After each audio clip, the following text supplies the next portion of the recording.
आज हम लोग 12th क्लास हिंदी का पद भाग का कवित चैप्टर को पढ़ने वाले हैं। काफ़ी आसान है और काफ़ी इंटरेस्टिंग टॉपिक भी है आपका लेसन।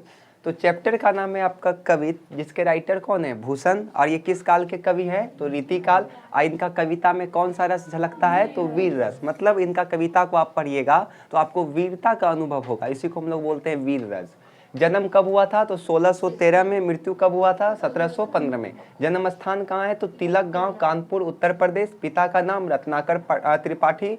उपनाम मतलब इनको क्या चीज से उपाधि इनको मिला था? तो इनको कवि भूषण से उपाधि मिला था। इनका नाम क्या पड़ गया था? कवि भूषण। मतलब नाम के आगे में केवल क्या लग गया? कवि। किसने दिया? तो चित्रकूट के सोलंकी राजा रुद्रसा। किसने दिया? रुद्रसा। किसने दिया था? रुद्रसा। आश्रयदाता मतलब कहाँ ये रहते थे? तो छत्रपति शिवाजी के दरबार में रहते थे, पन्ना के दरबार में रहते थे, साहू जी के दरबार में रहते थे और छत्रसाल के दरबार में रहते थे। कृतियां क्या क्या है इनका? तो शिवराज भूषण, शिवा बावनी, छत्रसाल दशक। अपर्याय कृतियां क्या क्या है? तो भूषण हजारा, भूषण उल्लास और दूषण उल्लास। बस अब आप ध्यान से समझिए, यहाँ पे आपको 2 कवित दिया गया है। पहले कवित में आपको शिवाजी के बारे में पढ़ना है, छत्रपति शिवाजी के बारे में उनका चर्चा किया गया है, और दूसरे कवित में छत्रसाल के बारे में बताया गया है। तो देखिए क्या कहा जा रहा है पहले में। तो मेरे साथ आप लोग भी रिपीट करिएगा, तब थोड़ा समझने में भी आप लोग को आसानी होगा। बोलिए, इंद्रजीवी जंब पर, बारब ज्यो अम्ब पर, रावण संदप पर, रघुकुल राज है, पौन बारी बाह पर, शंभु रति नाह पर, जियो सहस्त्र बाहु पर, राम दुईराज है, दावा द्रुम दंड पर, चीता मृग झुंड पर, भूषण, बोलिए भूषण, बितुर पर, जैसे मृगराज हैं, यो मलेच्छ वंश पर, सैर शिवराज हैं।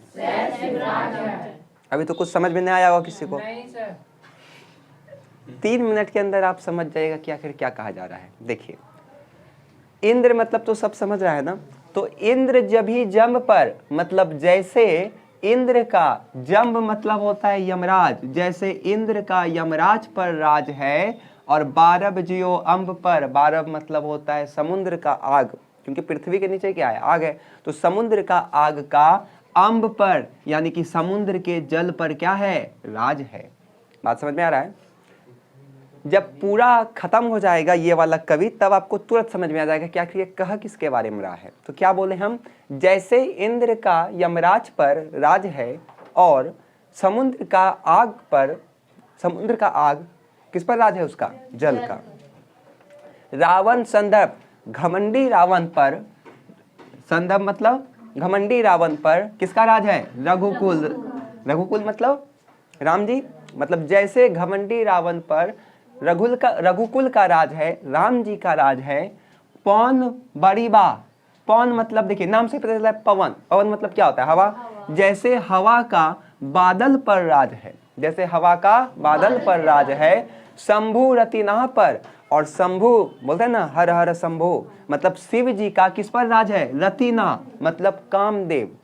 शिव जी पे कोई कामदेव असर कर पाया? एक बार गया था कामदेव छेड़ने के लिए शिव जी को, तो कैसा तेसर का आँख खोला तो भस्म कर दिया कामदेव को। देखे थे ना, टीवी में देखे होंगे आप लोग शायद।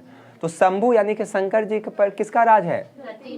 रतिना मतलब शंकर जी किस पर राज करते हैं? कामदेव पर राज करते हैं। जियो सहस्त्र बाहु पर राम द्विजराज, जैसे सहस्त्र बाहु मतलब जो क्षत्रिय शासक है उस पर राम द्विराज। राम द्विराज मतलब परशुराम। परशुराम सुने होंगे आप लोग, जो क्षत्रिय लोगों को मारता था, क्षत्रिय राजा लोग को। जैसे सहस्त्रबाहु क्षत्रिय राजाओं पर परशुराम का राज है। दावा द्रुम दंड पर मतलब कि जैसे जंगल का आग, दावा मतलब होता है जंगल का आग, जंगल का आग। जैसे जंगल का आग किस पर राज है? तो द्रुम दंड मतलब पौधे के डाल पर राज है। जंगल के आग का पौधे के दंड पर यानी कि पौधे के तना पर क्या है? राज है। जब चाहेगा वो उसको क्या कर देगा? जला देगा। उसी प्रकार चीता मृग झुंड पर, इसका हिंदी आप लोग खुद बताइएगा, चीता का राज किस पर है? मृग झुंड मतलब मृग के झुंड पर। भूषण, भूषण जी कहते हैं, राइटर है ये कवि, बितुर पर जैसे मृगराज है, मतलब कि बितुर मतलब होता है हाथी, जैसे हाथी पर किसका राज है? मृगराज है। मृगराज यहाँ पे किसको कहा जा रहा है? शेर को। किसको कहा जा रहा है? शेर को। जंगल का राजा शेर होता है ना, जैसे हाथी पर राज किसका है? शेर का है। उसी प्रकार से यो मलेच्छ वंश, मलेच्छ वंश पर किसका राज है? छत्रपति शिवाजी राव का। आए समझ में? तो यहाँ पे किसके बारे में कहा जा रहा है? छत्रपति शिवाजी राव के बारे में कहा जा रहा है। किसी को कोई दिक्कत? कैसे बोलना है एक बार फिर से समझिए। देखिए, जम्ब मतलब यम मतलब यमराज, अम्ब मतलब रघुकुल मतलब राम, सदम मतलब घमंडी, बारीवाह मतलब बादल, पौन मतलब पवन, लेकिन नामे से पता चलता है पौन पवन, बारीहा बादल, रतिना मतलब कामदेव, सहस्त्रबाहु मतलब वही क्षत्रिय, और राम द्विराज मतलब परशुराम, दावा मतलब द्रुम दंड मतलब पेड़ का डाल, और मृग झुंड मतलब तो पता है ना, मृगों का झुंड, बिटुर मतलब मृगराज मतलब अब मलेच्छ वंश, तो ये तो वंश का नाम है, ये फिर हिस्ट्री आ जाएगा यहाँ से। तो कैसे बोलना है इसको ध्यान से समझिए। जैसे इंद्र का यम पर राज्य है और समुद्र का आग का जल पर राज है, जैसे घमंडी रावण पर राम का राज है, जैसे पवन पर बादल, पवन का बादल पर राज है, और शिव जी का कामदेव पर राज है, जैसे ज्यो मतलब उसी तरह वैसे ही क्षत्रिय बाहु मतलब क्षत्रिय शासक या क्षत्रिय राजाओं पर परशुराम का राज है। जंगल का आग का राज किस पे है? पेड़ के टहनियों पर है, पेड़ के तना पर है, और चीता का राज मृग के झुंड पर है। भूषण जी कहते हैं कि हाथी पर राज शेर का है, उसी प्रकार से मलेच्छ वंश पर राज किसका है? छत्रपति शिवाजी राव का है। आया समझ में? किसी को कोई दिक्कत?